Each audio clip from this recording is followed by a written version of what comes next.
Hello and welcome to Under the Radar. Blimey, I haven't said that in a while. The series where I take a look at underrated and overlooked movies and explain why you should give them a second chance. And today, we'll be looking at an underrated masterpiece that was shamefully swept under the rug of obscurity. The movie is called Stay. Stay was released in 2005, stars Ewan McGregor, Naomi Watts, Ryan Gosling and Bob Hoskins, and was directed by Mark Forster with an estimated budget of $50 million. Now, if you were to look up the basic synopsis of Stay on the internet, you'd get something along the lines of this. A psychiatrist attempts to prevent one of his patients from committing suicide while trying to maintain his own grip on reality. Now, to be honest, this is a very hard movie to sum up in a nutshell, and that summary is fine for what it is, but I suggest you go into this movie knowing as little as possible about the actual plot of the movie. Stay currently has a 6.8 out of 10 on IMDb, a 3.5 stars on RogerEbert.com, and on Rotten Tomatoes, its critics score is 27%, and audience score is 70%.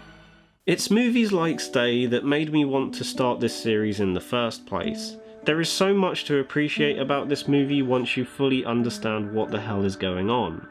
It's a movie that may seem to have a somewhat straightforward plot at the centre of it, and for context, that basic synopsis only barely scratches the surface of what is really going on with this movie. The reason I say this is because there are a lot of choices made throughout the movie that either seem odd or out of place, and if you were to watch this film for the first time and take everything that happens in it as face value, then you'll probably hate it. Certain things like Ewan McGregor's oddly high trouser legs, or a scene in where a woman randomly bleeds from the head for no reason whatsoever, will most likely come across as either pretentious bullshit or a glaring continuity error that was left in the final cut.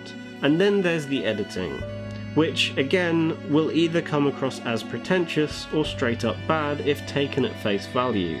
Yes, the editing in Stay is unconventional to say the least, as you have moments like this. Yes, Henry. Henry?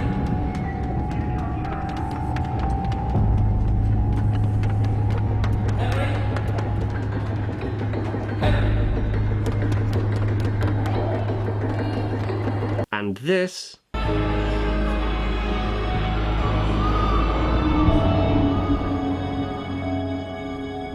And even a conversation scene where these two shots are placed one after the other, completely throwing the rule of thirds or any conventional editing techniques out of the window. Now, that's not to say everything about this movie is hard to appreciate on a first viewing. There are some positives you can take away from this movie, such as the vibrant and punchy cinematography, the brilliant lead performance from Ryan Gosling, and the highly underappreciated score by Ake and Spencer, which is so good I've been using it as the soundtrack for this video. Now, to answer the all-important question, why do I think Stay went under the radar? To be honest, there's a number of different factors that contributed to this movie's underrated status. To start with, it only raked in around $8.5 million worldwide, and considering the budget was $50 million, that does technically class it as a flop. I think the main reason it flopped so hard upon release was mainly due to the mixed reception it received from both audiences and critics. At the time, people either found the movie to be pretentious, hard to follow, or straight up bad. Now, for 2005, these criticisms may have been justified, especially from a first initial viewing. However, now that it's been over a decade since the movie was released, some people are starting to see the movie in a new light, and it has even gained a small but respectable cult following because of this. All of these flaws and criticisms that were thrown around in 2005 now seem mostly invalid to this newer audience that the film has collated over the years, as almost everything in the movie can be clearly explained upon further rewatches and by actually being patient with the movie and how it attempts to tell its story in an abstract manner. Now, I'm not going to sit here and start to do a deep analysis of Stay because 1, that's not the point of this video, and 2, pretty much everything I'd have to say about the movie's themes and visual storytelling has already been covered from head to toe in a video that Chris Stuckman did a couple of years back. However, one thing I do suggest you try if this movie does sound interesting to you is to watch the movie first, then watch Chris Stuckman's video, and then rewatch the movie again. By doing this, you'll very quickly understand that all of the strange editing choices, odd costume decisions, and dull performances from Ewan McGregor and Naomi Watts are all intentional and serve a purpose for the movie's true narrative and meaning behind it.